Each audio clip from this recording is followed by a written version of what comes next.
చూపించాలి చూపించాలి. ప్రభువైన యేసుక్రీస్తు వారు ఆ కల్వరి గిరి మీద నుండి మనం చదువుకున్నాం 3వ మాట అనుకుంటా. ఆ మాటలో తల్లి పట్ల తన బాధ్యతను అన్ని శ్రమల్లో ఉండి కూడా అది మర్చిపోలేదు.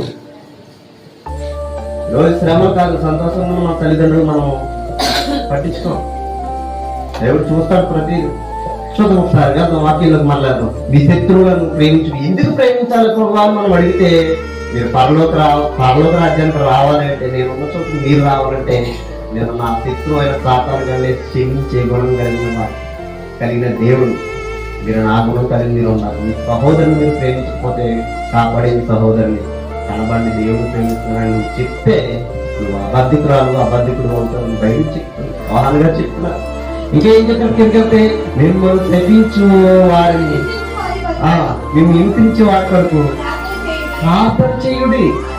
ఒకసారి మిమ్మల్ని శపించు వారిని దీవించుడి. రోజు ఎవరన్నా ఒక మాట అంటే ఏంటండి, ఎవరన్నా ఒక మాట అంటే మనం పడతామా? కానీ బయలు చెప్తుంది తగ్గి ఉండాలని చెప్తాను. ఎందుకంటే మాటకు మాట అంటే ఏమవుతుంది చెప్పండి? గొడవలు రేచవుతాయి. అదే ఆమె మన ఇంటి పొరుగు, మన ఇంటి ఎదురుగా ఉన్నాడు, ఎన్ని మాట్లాడినా సరే మనం ఏం మాట్లాడుకోనుకో మర్చిపోకూడదు. అరే ఆవిడ ఏం మాట్లాడుతుంది, ఆయన ఏం మాట్లాడుతుంది, ఎందుకు మనం అలా అంటాం.